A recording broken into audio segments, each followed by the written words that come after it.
Bueno, vamos a entrar entonces a la palabra de Dios. La serie es con acción de gracias. Este mes estamos dando gracias. Siempre lo hacemos, pero este mes vamos a darle más gracias a Dios con más conocimiento. Un cántico de gracias, parte 2. Hay una diferencia entre ser agradecido y desagradecido. Ser agradecido ser agradecido es hacer saber a Dios y a otros cómo ellos han beneficiado mi vida. El agradecimiento se tiene que expresar, no puede estar embotellado allí, cerrado, sellado. Se expresa primero a Dios y a otros cómo ellos han beneficiado mi vida. Estudiamos la primera parte del Salmo 100. Cantad alegres a Dios, habitantes de toda la tierra. Servid a Jehová con alegría. Venid ante su presencia con regocijo. Reconocer que Jehová es Dios. Él nos hizo y no nosotros a nosotros mismos. Pueblo suyo somos y ovejas de su prado. Hasta allí vimos ayer que debemos acercarnos a Dios con canto, con alegría, con regocijo. Y que debemos reconocer que Jehová es Dios y que no nos hicimos nosotros, sino que Él nos hizo a nosotros. Y luego ilustra aquí el Salmo con una ilustración de un pastor y ovejas, un prado, un redil. Pueblo suyo somos y ovejas de su prado. Y hablamos ahí del capítulo 10 de Juan, como el pastor habla a la oveja, y el capítulo 23 de los Salmos, como la oveja habla al pastor, y vimos esa relación. Hoy vamos a ver: entrad por sus puertas con acción de gracias, por sus atrios con alabanza, alabadle, bendecid su nombre, porque Jehová es bueno. Para siempre su misericordia y su verdad por todas las generaciones. Veamos el verso 4.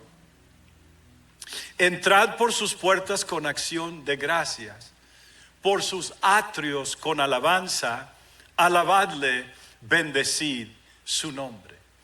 Entrad. En inglés habla más específico. Enter into, dice.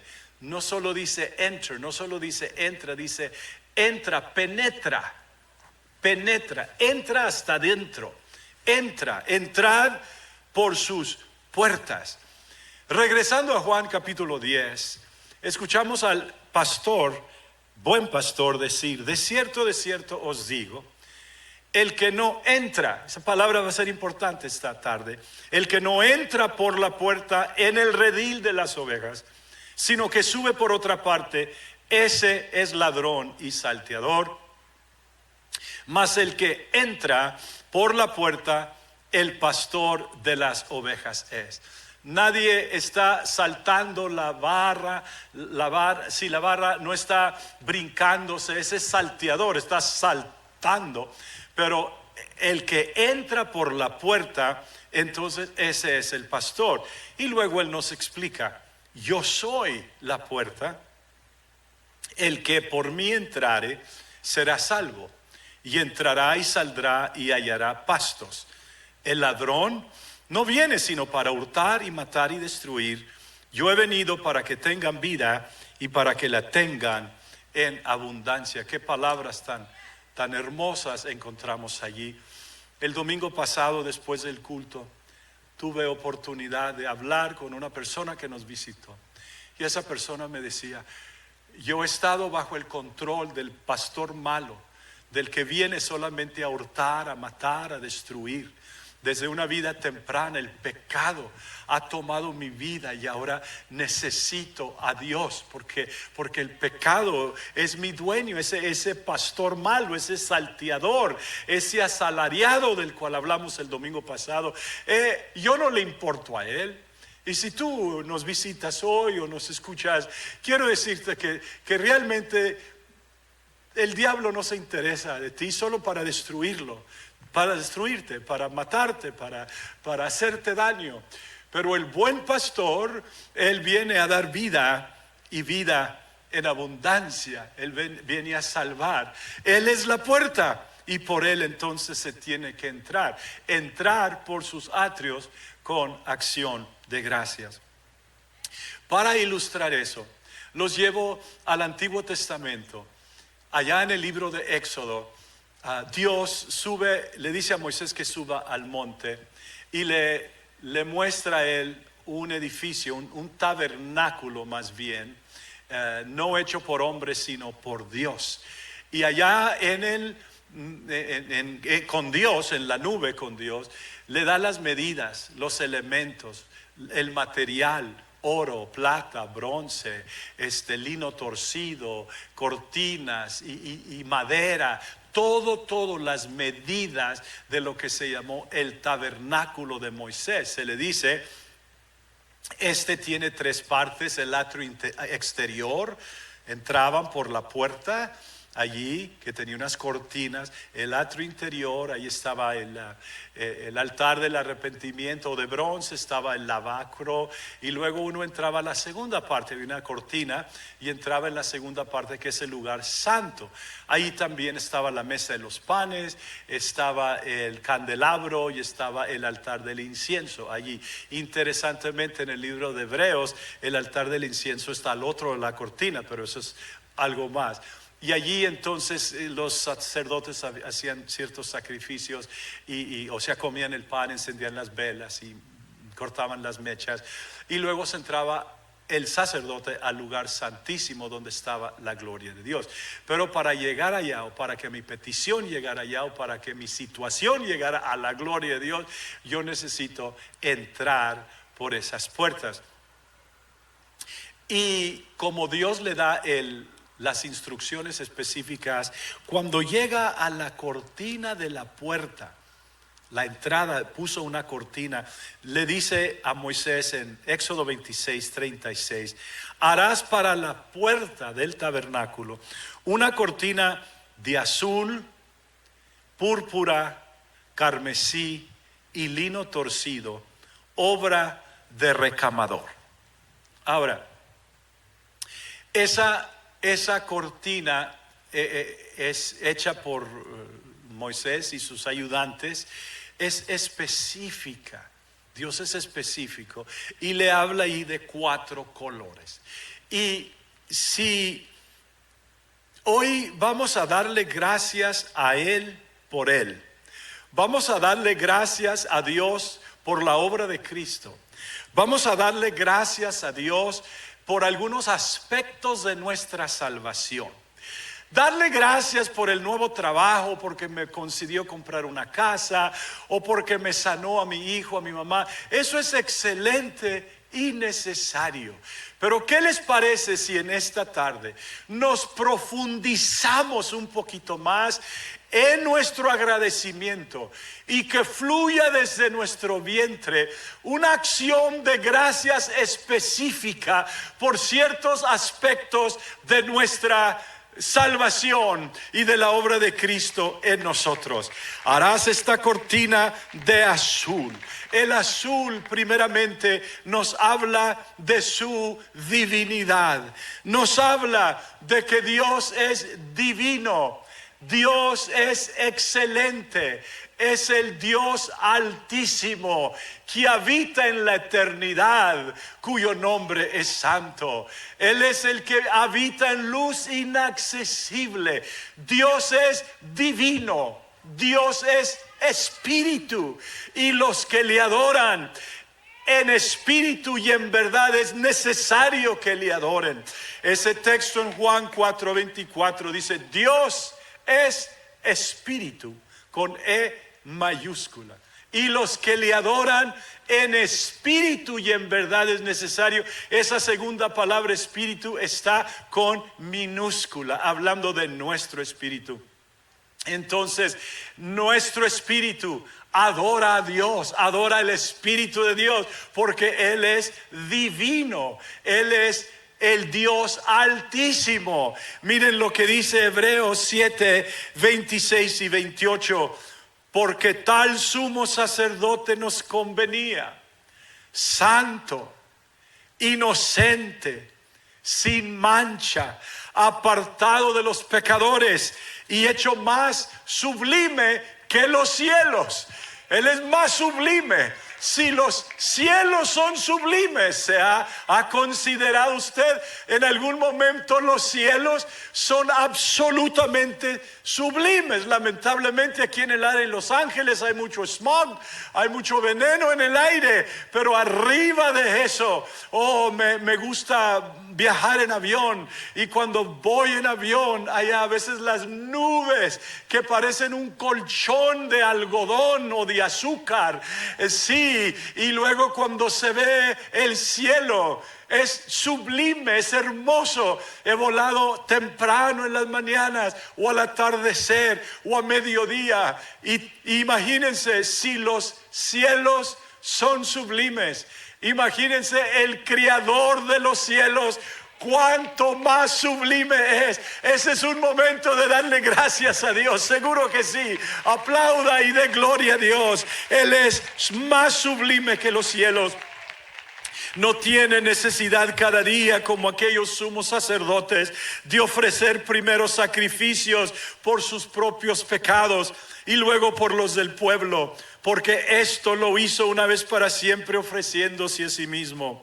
Porque la ley constituye sumos sacerdotes a débiles hombres, pero la palabra del juramento posterior a la ley, al Hijo hecho perfecto para siempre. Tenemos un Dios divino descrito en el sermón del domingo pasado. Mire para arriba, considere: cuando veo los cielos, obra de tus dedos, la luna y las estrellas que tú formaste, digo, ¿qué es el hombre para que tengas memoria de él? O el hijo del hombre para que le visites. Lo hiciste un poco menor que los ángeles, le coronaste de gloria y de honra y le pusiste sobre las obras de tus manos. Todo lo pusiste debajo de sus pies, las aves del cielo, las bestias del campo y los peces de la mar, todo por cuanto pasa por los senderos de la mar. Oh Jehová, Señor nuestro, cuán grande es tu nombre en toda la tierra. Él es divino, alabado sea el nombre del Señor. Él es espíritu. Los otros pueblos tienen sus dioses que tienen que hacerles esculturas y estatuas e ídolos. Nuestro Dios, hermanos, nadie lo tuvo que hacer. Él es creador de todo lo que existe. Él se sienta sobre el círculo de la tierra y considera a los hombres como langostas, extiende el cielo como cortinas y saca el sol de su tálamo como con un hilo. Él mismo se autoaconseja, él no le tiene que aconsejar nadie. El cielo de los cielos no puede contener su gloria. Él es divino, Él es Dios sobre todas las cosas. Y en esta mañana, en esta tarde, es necesario que la iglesia vea, cuando entre por sus puertas con acción de gracias, le demos gracias a Dios que le servimos a un Dios vivo, a un Dios santo, a un Dios divino. Aleluya. Todos los otros dioses que son estatuas y ídolos tienen ojos pero no ven, manos no palpan, pies los tienen que cargar, oídos y no oyen, boca y no habla. Pero nuestro Dios tiene su trono allá en el cielo. Él ve, Él oye, Él habla, Él se mueve. Y por eso la iglesia, hermanos, entra en acción de gracias. Entrad por sus puertas con acción de gracias y por sus atrios con alabanza, porque nos alabamos a ese Dios por su divinidad, porque Él es bueno y para siempre es su misericordia. Pero esa cortina también era obra de recamador, estaba entretejida con diferentes materiales. El primero vimos azul, segundo púrpura. ¿Qué representa el color púrpura para nosotros? A lo menos en este sermón, representa la majestad de Dios. Representa el reinado de Dios. Él es rey sobre todas las cosas. Estamos en el reino de Dios. Él nos ha trasladado del reino de las tinieblas, porque el diablo también tiene reino, pero Dios nos sacó de allí y nos ha trasladado al reino de su amado Hijo. Dice el Salmo 97:11, dice el Salmo: regocíjese toda la tierra, Jehová reina. Jehová reina. Es todo lo que necesitamos saber. Jehová reina, porque Él es rey. Y toda la tierra debe regocijarse, porque Jehová reina. Él es rey. Él tiene su reino, Él tiene sus súbditos, Él tiene su gobernación, o sea, gobierna, tiene su reino. Todo reino necesita tener obviamente un lugar, una esfera legal donde reinar.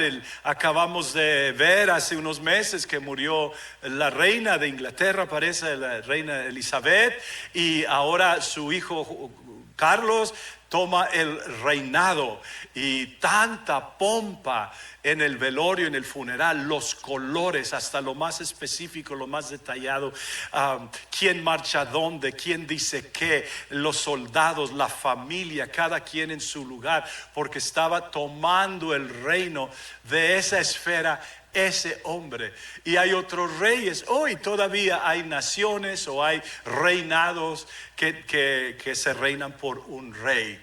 A veces en los Estados Unidos los presidentes piensan, pero ese es otro sermón. Ellos no son reyes, ellos son presidentes, aunque se crean reyes. Pero el reino de nuestro Dios, hermanos, es todo el universo. Es todo. Jehová reina. Cuando dice Jehová, a ver, alguien, ¿dónde reina? Pues yo reino aquí en esta geografía, aquí en esta parte, este territorio. Aquel rey, Jehová reina. Regocíjese toda la tierra, porque Él reina sobre todos, absolutamente sobre todos. El libro de Apocalipsis dice: entonces vi el cielo abierto, y aquí un caballo blanco, y el que lo montaba se llamaba Fiel y Verdadero, y con justicia juzga y pelea. Estamos en Apocalipsis 19, en casi el final de la Biblia, y es lo que Juan está viendo aquí, que viene sobre este caballo montado. Se llama Fiel y Verdadero. Sus ojos eran como llama de fuego, y había en su cabeza muchas diademas, y tenía un nombre escrito que ninguno conocía sino él mismo.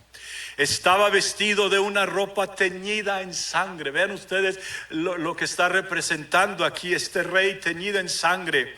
Y su nombre es el Verbo de Dios. Es lo que dijo Juan en el principio. El verbo era con Dios, y el verbo era Dios, y este verbo fue hecho carne. Y los ejércitos celestiales, vestidos de lino finísimo, blanco y limpio, le seguían en caballos blancos. Imagínese usted todo eso. De su boca sale una espada aguda para herir con ella a las naciones, y él la regirá con vara de hierro, y él pisa el lagar del vino de furor y de la ira del Dios Todopoderoso. Y en su vestidura, en su muslo, tiene escrito este nombre: Rey de Reyes y Señor de Señores. Gloria a Dios. Él no solo es rey, Él es Rey de Reyes.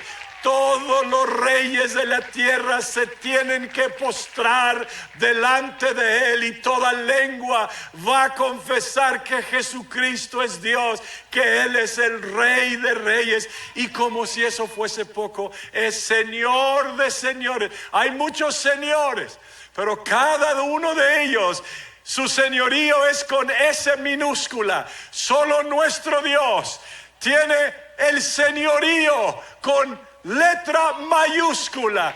Es más, todas las letras mayúsculas. Él es Rey de Reyes y Señor de Señores. Y en este día necesitamos entrar por sus puertas, no solo dándole gracias porque es divino, porque es más sublime que los cielos, que es el Dios altísimo que habita en luz inaccesible. Le damos gracias también porque nosotros somos los que vamos a venir en estos caballos blancos hijos. Esta es la segunda venida de Cristo y vamos a venir sus santos millares, según lo que dice el profeta Zacarías. Vamos a venir con Él. Imagínense, hermanos, venir con Él y enfrente de nosotros, cabalgando en un caballo blanco con esas franjas aquí, el fiel y verdadero, el Rey de reyes y Señor de señores, y a Él sea su nombre glorificado siempre. Yo creo que este es un buen lugar, un buen momento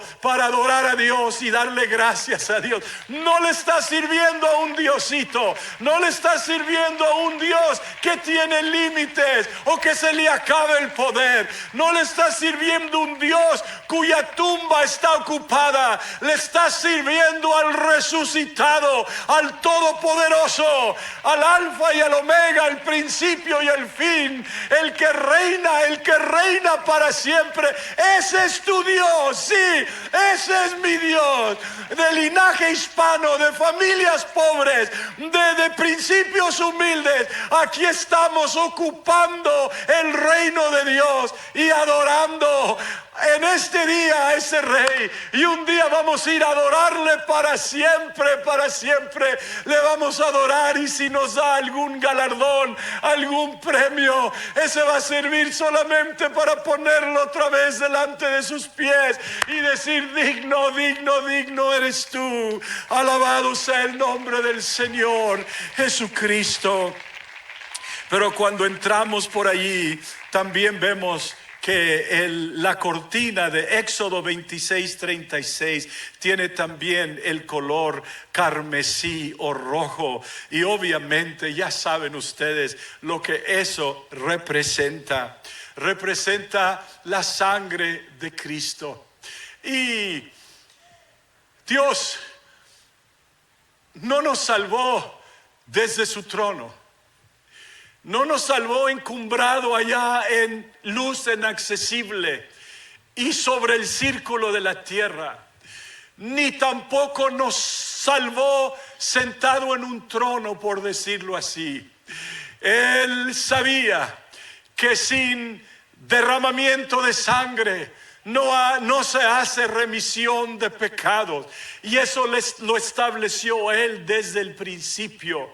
Cuando Adán y Eva pecaron y se cubrieron con esas hojas de la higuera, Dios les quitó ese vestido que no aplicaba, no tenía la profundidad, y por primera vez algo muere aquí, muere un corderito, y de la piel de ese corderito les hace unos vestidos, y ahí se derrama sangre. Ellos no sabían el significado de ello, y así los altares de Adán y los altares de Seth y los altares de Enos y los altares de los patriarcas siempre tenían que tener un sacrificio, porque esa sangre, ese sacrificio era tipo de que un día iba a venir el Cordero de Dios que iba a quitar el pecado del mundo. Ya lo sabía Dios, obviamente. Pedro nos recuerda: sabiendo que fuisteis rescatados de vuestra vana manera de vivir, la cual recibisteis de vuestros padres, no con cosas corruptibles como oro o plata. O sea, lo que recibimos, lo que heredamos en la carne, en lo natural de nuestros padres, fue esta condición pecaminosa.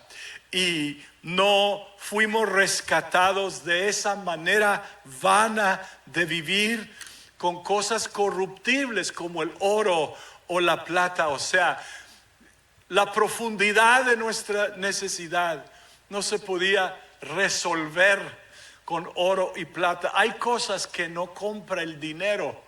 Hay cosas que 1 billón o 10 billones o 100 billones de dólares no pueden comprar. Una de ellas es la felicidad, pero mucho más importante, no pueden comprar la salvación con eso. Y nos recuerda el apóstol Pablo: pero fuisteis rescatados con la sangre preciosa de Cristo, como de un cordero sin mancha y sin contaminación. ¿Qué les parece? Muchas veces usamos la frase la sangre de Cristo. ¿Qué les parece si a lo menos hoy que estamos entrando por sus puertas con acción de gracias por su sangre, le añadimos allí la preciosa sangre de Cristo? Porque es preciosa, porque alcanza a lavar mis pecados. Porque la sangre de Cristo me redime, es preciosa. ¿Qué les parece si en este momento, sí, ahí en este momento, por qué no levantamos las manos y le damos gracias a Dios por esa preciosa sangre como de un cordero sin mancha y sin contaminación?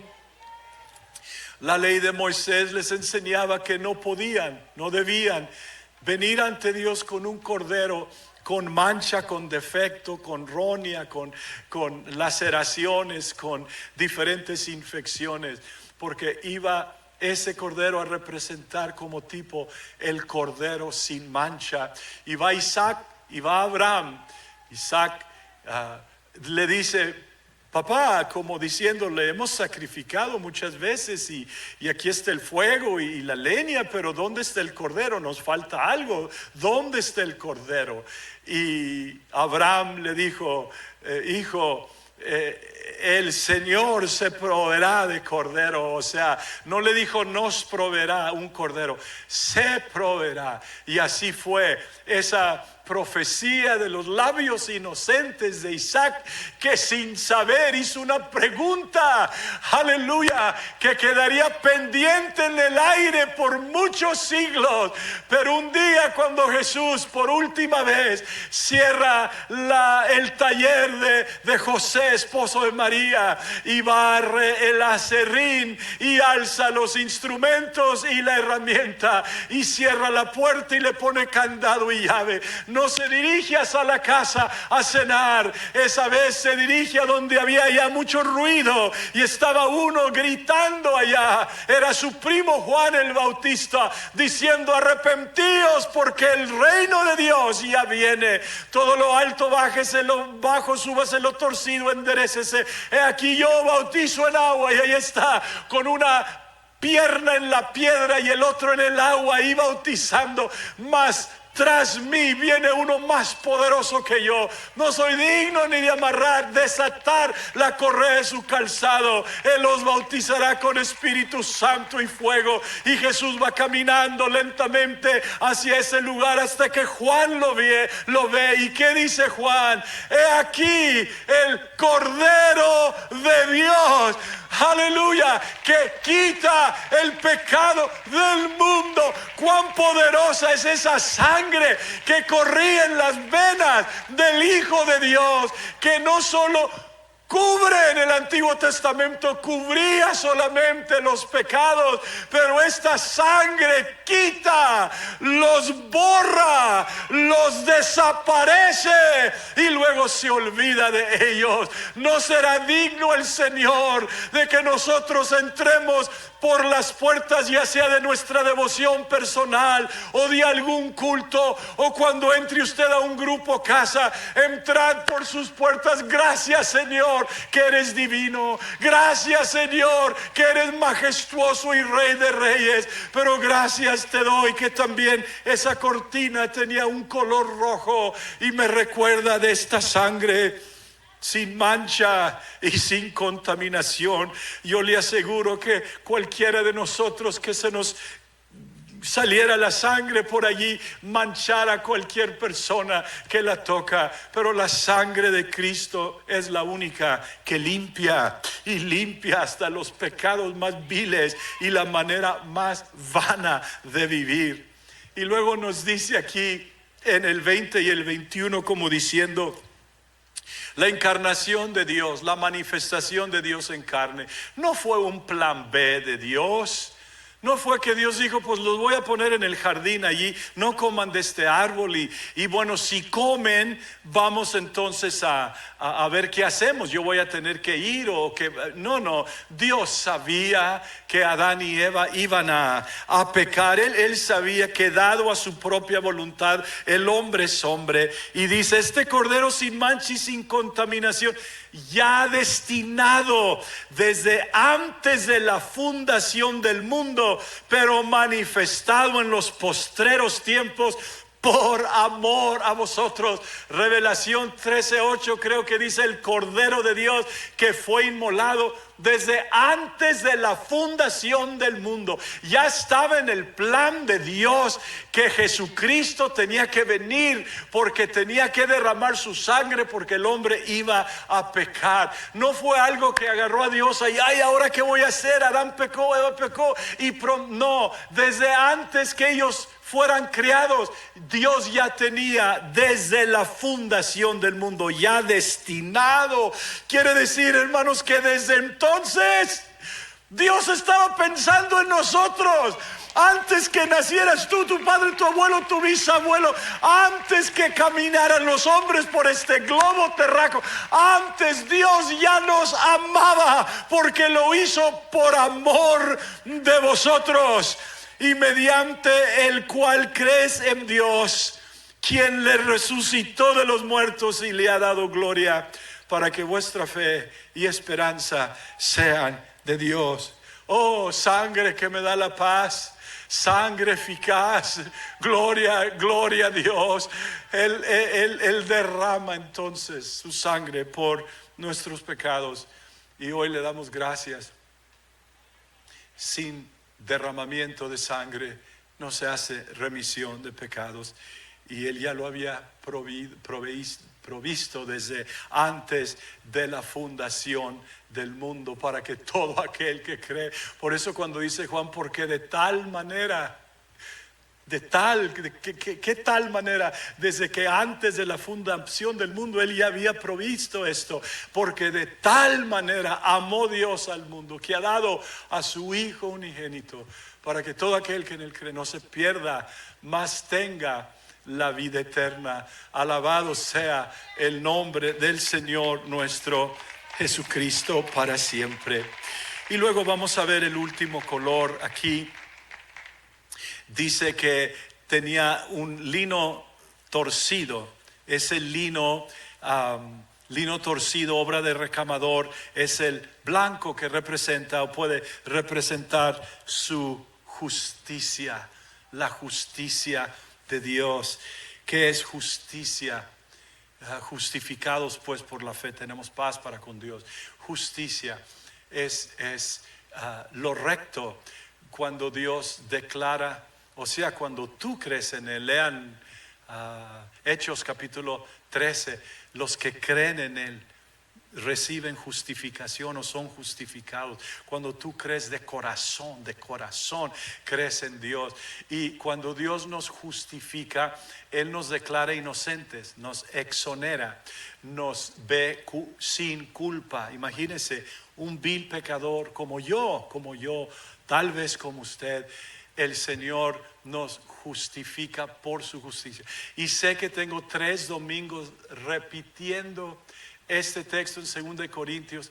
Creo que el domingo pasado dije que está en 1 Corintios. Es 2 Corintios 5:21. Al que no conoció pecado, por nosotros lo hizo pecado, para que nosotros fuésemos hechos justicia de Dios en Él. Al que no conoció pecado. Jesús fue sin pecado. Fue tentado en todo, pero sin pecado. Hebreos capítulo 4. Él fue tentado en todo, porque tenemos un sumo sacerdote que ascendió a los cielos. Tentado en todo, pero sin pecado.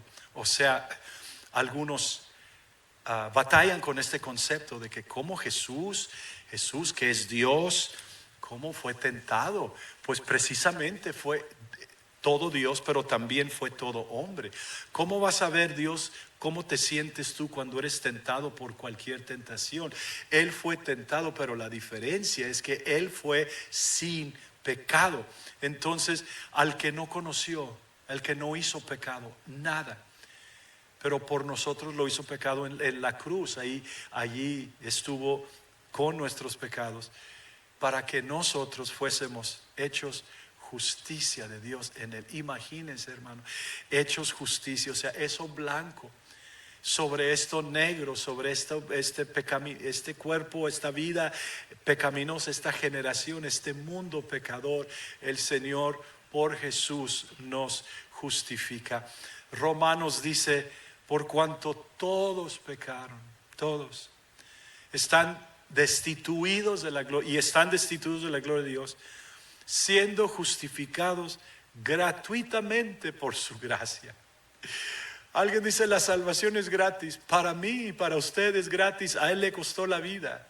La justificación es gratis, siendo justificados gratuitamente por su gracia.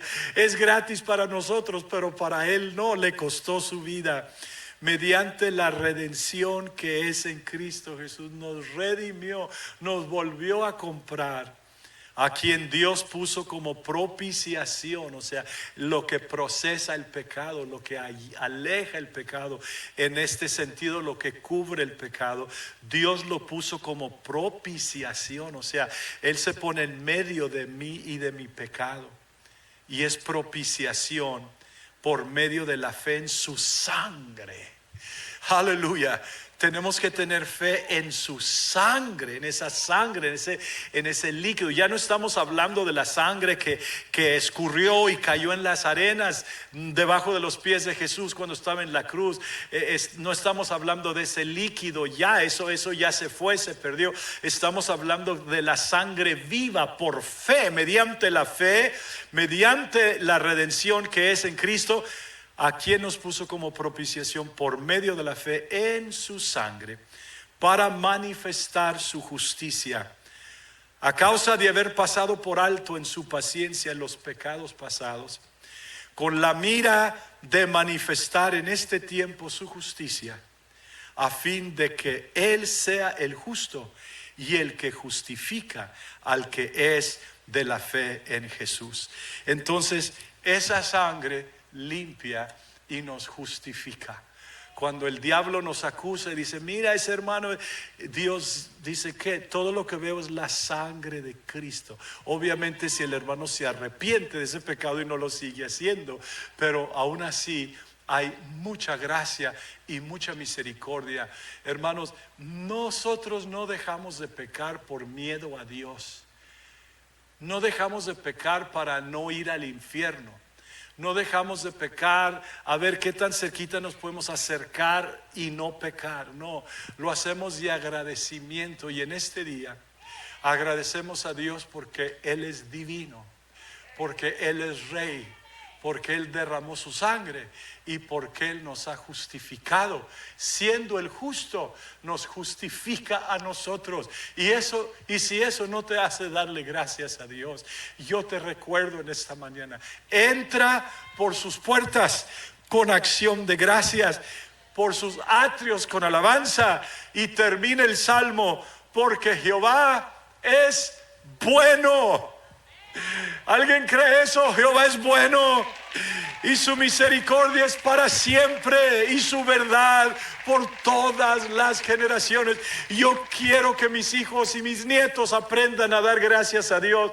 Los niños a veces por el McDonald's, por el Chick-fil-A, por el Jack in the Box, por el Xbox, por cualquier otro box, le dan gracias a Dios. Por la casa, seguro que sí. Pero en esta semana, vean este mensaje. Usted, padre, enséñele a sus hijos a dar gracias a Dios. Díganle: mira, mi hijo, vamos a entrar por sus puertas porque nuestro Dios es divino, es grande, es poderoso, es altísimo, y vamos a darle gracias porque Él es Rey, Él es Rey. Yo he ido a Francia, a París, al Museo Louvre, donde tienen los muebles, las pinturas, las cortinas, las carpetas de los reyes del siglo XVII y XVI y aún más. O sea, cosas suntuosas de muchísimo valor, porque ahí vivían los reyes. Imagínense cómo estará, hermanos, el reino, el reinado, el Rey de los universos. Dios grande, enséñele a su hijo que Él derramó su sangre, no nos salvó de allá, vino, se humanó y derramó su sangre. Enséñele a su hijo a darle gracias a Dios, porque ahora nosotros somos justificados, ex borrachos, ex adúlteros, ex drogadictos, ex violadores, ex de todo. Aquí hay de todo. Como le dijo Pablo al carcelero, no te hagas nada, aquí estamos todos. Aquí estamos todos, ladrones y maldicientes y profanos y todo. Aquí estamos todos, pero mírenos, justificados pues por la fe. Tenemos paz para con Dios. Y por eso hoy le damos gracias. Estemos de pie, por favor. Voy a pedir que pasen los cantantes aquí y pasen, hermanos. Si usted quiere traer, escoja uno de los colores. Escoge el azul, escoge el púrpura, escoge el rojo, escoge el blanco, lo que usted quiere escoger, y denle gracias a Dios por eso. Y si quiere cambiar a otro color, cambie también. Pasen, hermanos, pasen, seamos prestos y espontáneos, y háganse poquito más para adelante, por favor. Acérquense, los que están acá también, acérquense. Y mientras nosotros levantamos las manos, van a empezar a cantar nuestros hermanos. Vamos a levantar, ¿y qué vamos a hacer? Entrad por sus puertas con acción de gracias y por sus atrios con alabanza, Señor. Ahora no le vamos a pedir tanto al Señor. Si alguien tiene una petición, seguro que sí. Pero ¿qué les parece si nos hacemos a un lado y hago a un lado mi necesidad? Le digo, Señor, enfermo, pero tú eres digno. Señor, me falta para la gasolina mañana, pero tú eres digno. ¿Qué les parece? Levante sus manos. Gloria, gloria, gloria. Gracias, Señor. Gracias, Señor. Entramos por tus puertas con acción de gracias y por tus atrios con alabanza. Gloria a Dios.